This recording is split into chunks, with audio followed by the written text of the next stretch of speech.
मी Bhausaheb Sitaram Arote, RBNP college Shrirampur. आपण 11वीच्या प्रॅक्टिकलसाठी हा video करतो आहे. सगळ्यात महत्त्वाचं 11वीचे प्रॅक्टिकल आपल्याला करायचे. तर कोणकोणते प्रॅक्टिकल आहे? तर मॉडिफिकेशनचे प्रॅक्टिकल आहे आपल्याला.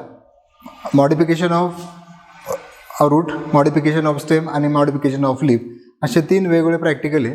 हे आयडेंटिफिकेशनमध्ये आपल्याला विचारले जाणार आहे. हे 2 मार्काला एक स्पॉटिंग असतं आणि ह्या 2 मार्काच्या स्पॉटिंगमध्ये करेक्ट आयडेंटिफिकेशन जर दिलं तर त्याला 1 मार्क आहे. करेक्ट आयडेंटिफिकेशनमध्ये त्याचं नाव ओळखायचं आहे. उदाहरण जर इथं अंडरग्राऊंड मॉडिफिकेशन, एक्झाम्पल जिंजर, हे झालं करेक्ट आयडेंटिफिकेशन. आणि त्याच्यावर 4 कॅरेक्टर जर लिहिले त्यासाठी तुम्हाला 1 मार्क आहे.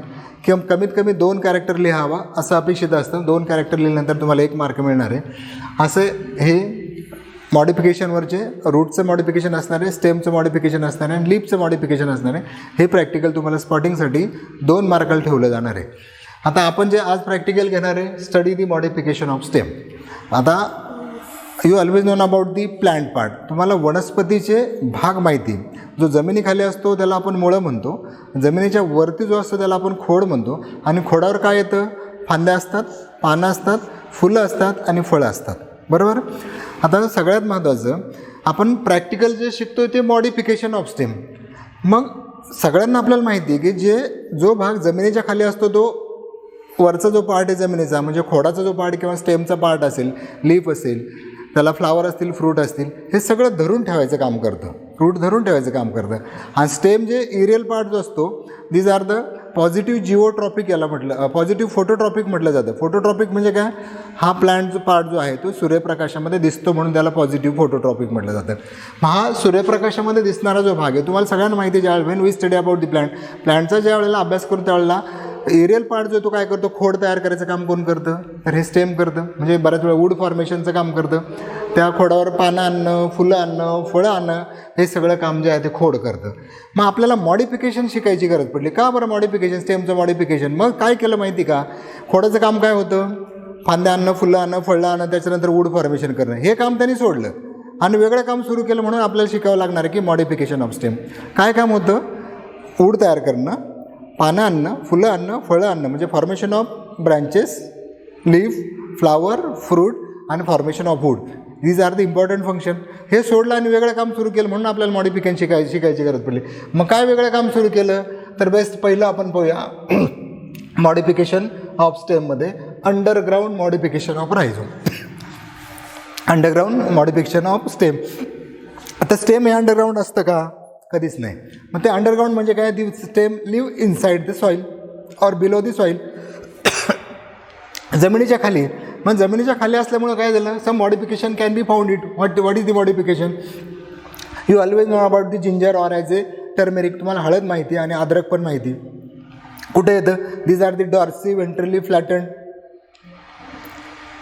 दे have ability to store the food material. अन्न साठवायचं काम करतं.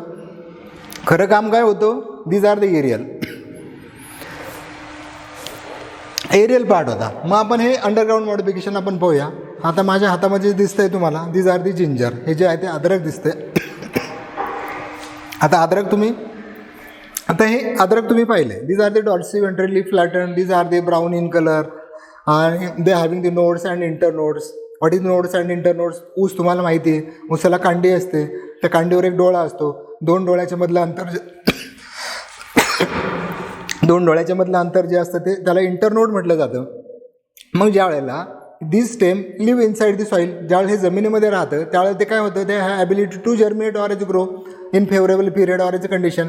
सगळ्यात महत्त्वाचं पहिलं function, to store the food material. अन्न साठवायचं काम करतं. They live below the soil inside soil. They having the nodes and internodes. त्याचं डोळे आणि 2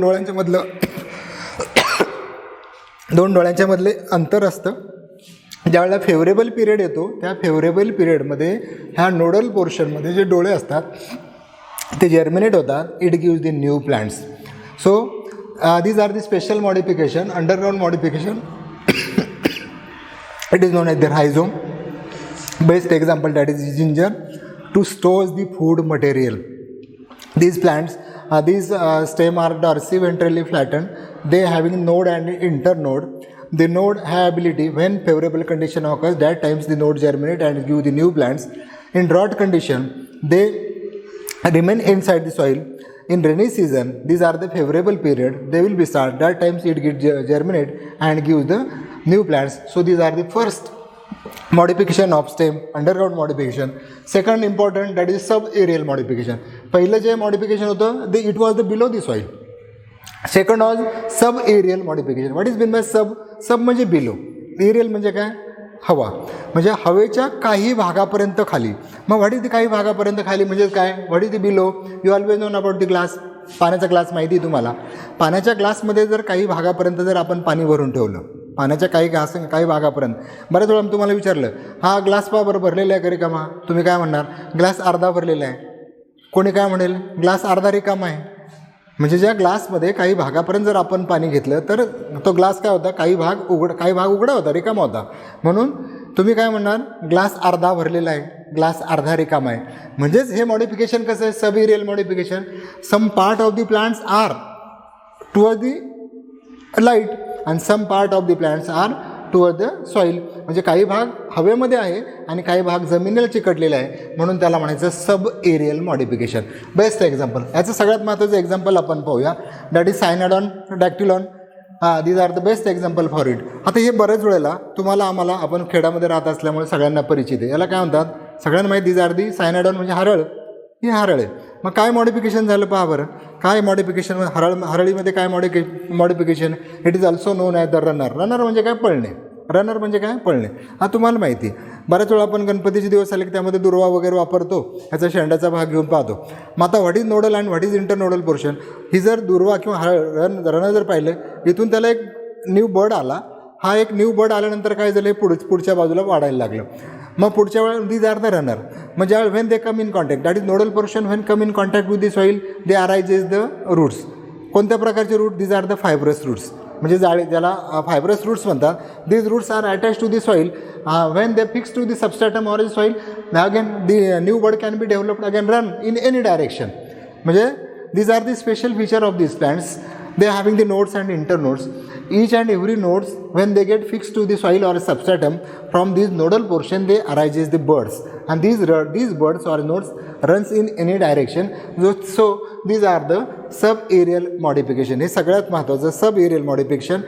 For it best example that is Cynodon dactylon. म्हणजे हरळ आपण तुम्ही सगळीकडे पाहतो. आणि these are the सगळ्यात महत्त्वाचं when if these Cynodon dactylon live inside the soil in unfavorable condition. When favorable condition will be seen or occurs during the rainy season, naturally the nodal portion will be grow and grows. It gives the new branches or as a new plants. म्हणजे ज्यावेळेला नावडता काळ असेल, पाण्याचं दुर्भिक्ष असेल, त्यावेळेला याच्या गाठी जे असतात नोडल पोर्शन ह्या जमिनीमध्ये राहतात आणि पावसाळा सुरू झाला की उगवतात. बऱ्याच वेळेस शेतकऱ्याला तण म्हणून बराचसा खर्च करावा लागतो.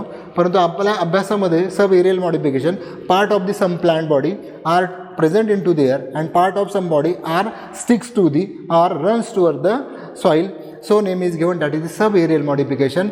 These plants having the nodes and internodes. On each nodal portion they have the buds. The buds, when these buds get fixed to the substratum, they arises like of this. इथं एक फिगर पहा आपण काढलेली. ही समजा ही soil आहे. हा इथं nodal portion, इथं नोडल पोर्शन आहे. इथला नोडल पोर्शन रन होतो, इथला वाढतो, ग्रो झाला की इथं roots येतात. These are the roots, these are the fibrous roots. They fix to the substratum or a soil and new plants can be developed from it. Next important again as a तिसरं आपण पाहू, हे जमिनीखालचं, हे अर्ध जमिनीवर अर्ध जमिनीत आणि अर्ध जमिनीच्या वरचं मॉडिफिकेशन. आणि तिसरं जे आहे ते aerial modification. What is mean by aerial modification? तुम्हाला माहिती एरियल म्हणजे काय? Plants are whole plant body are present into the air. So in this plant some modification can be seen. A best example that is opensia. जर मराठीत सांगायचं झालं तर साबर आपण म्हणतो, कांडे साबर, किंवा बऱ्याच वेळा आपण कॅक्टस म्हणतो. बऱ्याच वेळा कॅक्टस म्हणतो. पहा मी तुमच्यासमोर एक कॅक्टस दाखवतो मी तुम्हाला, तुमच्या लक्षात येईल. आता हे दिसायला कसं दिसतं? हिरवगार दिसतं, बरोबर की नाही? मग आपण बऱ्याच वेळा पाहताना आपल्याला माहीत नसतं. आता पानाचा रंग कसा असतो? Leaf having the green colour. स्टेमचा रंग कसा असतो? It may be brown or as. मग हे जे दिसतंय these are the fleshy, these are the succulent. म्हणजे fleshy because they store the water. ह्याच्यामध्ये पाणी पण साठवलेलं असतं. What is the modification of which? ह्याचं मॉडिफिकेशन काय सगळ्यात महत्त्वाचं? ह्याचं मॉडिफिकेशन एरियल मॉडिफिकेशनमध्ये काय झालं? These are the aerial part of the plant body. Some important modification can be seen. आता तुम्हाला पानाचं फंक्शन माहिती आहे काय? पानाचं फंक्शन फोटोसिंथेसिस करणं. खोडाचं फंक्शन काय? वूड फॉर्मेशन करणं. खोडाचं फंक्शन काय? वूड फॉर्मेशन करणं. त्याचबरोबर some food material are also stores in it. आणि काही फूड मटेरियलसुद्धा याच्यामध्ये स्टोअर केलं जातं. What is this? पहिलं फीचर पहा याच्यामध्ये. So important feature between it, the leaf get reduced because the plants are the xerophytic. तुम्ही असं कधी पाहिलं आहे का? एखादा गेला आणि कॅक्टसला पाणी भरलं, 2-4 एकर कॅक्टस लावलं, त्याला पाणी भरलं आणि भरपूर उत्पन्न मिळालं? अजिबात नाही. तुमच्यापैकी आमच्यापैकी कोणीही कॅक्टसची लागवड करीत नाही, परंतु आजही निसर्गामध्ये हे कॅक्टस जे आहे ते जिवंत आहे. ह्याचं कारण का? त्याच्यामध्ये स्वतःचे काही अडॅप्टेशन झाले, स्वतःचे काही बदल झाले. काय बदल झाले? It will be grown in to the xeric condition or as a drought condition. Xeric condition म्हणजे काय? ज्या ठिकाणी पाणीच नसतं, खडकं वगैरे असतात, दगडं असतात, अशा ठिकाणी वाढतं. मग ज्या वेळेला लीफ जर असेल तर काय होईल? Transpiration of water. पानं जर असेल ट्रान्सपिरेशन होईल, त्याच्यामुळे प्लांट कॅनॉट सर्वाईव्ह. सो पहिलं फंक्शन याचं काय झालं? पहिलं मॉडिफिकेशन याच्यामध्ये काय झालं? Leaf get reduced. लीफ निघून गेले. Leaf get converted in to the spine. पानाचं रूपांतर जे आहे ते काट्यामध्ये झालं पाहिजे. याच्यावर तुम्हाला काटे दिसत असतील. हे जरा हाताळताना जरा जपून हाताळलं पाहिजे, कारण काटा जो आहे तो पॉयझनस आहे. म्हणजे दिस आर द, म्हणजे leaf get converted in to the spines, they get reduced. मग पानंच निघून गेले. मग याचा अर्थ काय झाला? पानं निघून गेले. पानाचं फंक्शन काय? फोटोसिंथेसिस करणं. जर पानं निघून गेले, फोटोसिंथेसिस कोणी करायचं? मग ओघाने काय झालं? The stem contain the chlorophyll pigment. Stem contain the chlorophyll pigment. मग chlorophyll pigment are present inside the stem. That is photosynthesis. 2 important functions will be held by the stem. One is the photosynthesis, second is the storage of the food material, so they can survive into the drought condition. म्हणजे to check the transpiration of water, because leaf are reduced, they get converted into the spine. Function of photosynthesis is held by the stem because they having the green color. Then again storage of food material. These are the succulent xerophyte. They will be grown into the xeric condition where they were drought condition. जिथं पाणी नाही अशा ठिकाणी खोड वाढलेलं दिसतं. म्हणजे some important modification of these plants can be found. These are the, what is this? That is the leaf get reduced, they get converted into the spines. The chlorophyll pigment are present inside the stem for the photosynthesis. But these plants having again as a nodes and internodes are also present on it. जर तसं पाहिलं तर these are the very thick and fleshy because these are the succulent, because they contain the mucilage to retain the water inside it. These are the mucilage. What is the mucilage? तुम्हाला कोरफड माहिती. कोरफडीमध्ये कसा गोड रस असतो की नाही, का लाकूड असतं? दीज आर दी लॅटेक्स, आपण त्याला ज्यूस आपण म्हणतो. त्याच प्रकारे याच्यामध्ये mucilaginous substances are present because why? To retain water, to store the water inside it. The best example it for the Opuntia. इथे एक फिगर काढलेली. Here are the node and internodes are also present when favourable condition. हा वरच्या बाजूला कुठेतरी एक node विकवतं आणि अशा प्रकारे त्याची ग्रोथ होत असते. म्हणजे these are the important. That is phylloclade. Phyllos means leaf आणि क्लॅडोड मीन काटा. याचं जर कॅरेक्टर जर आपण पाहिलं, फायलॉस मीन्स लीफ, क्लॅडोड मीन काटा. म्हणजे leaf get converted in to the spine. So these are the modification of root. Aerial modification that is phylloclade. Aerial modification that is the phylloclade. Phylloclade म्हणजे काय? काटा. Root modification, aerial modification that is the phylloclade. आणि त्याचं best example that is the Opuntia. And understand the meaning of this phylloclade. Phyllos means leaf, cladode means spine. म्हणजे पानाचं रूपांतर काट्यात होणं आणि पानाचं फंक्शन खोडाने करणं. फोटोसिंथेसिस जे फंक्शन आहे ते खोड करतं. त्याचबरोबर storage of the food material as well as water important functions will be held by this. कळलं असेलच तुम्हाला हे प्रॅक्टिकल आता. धन्यवाद.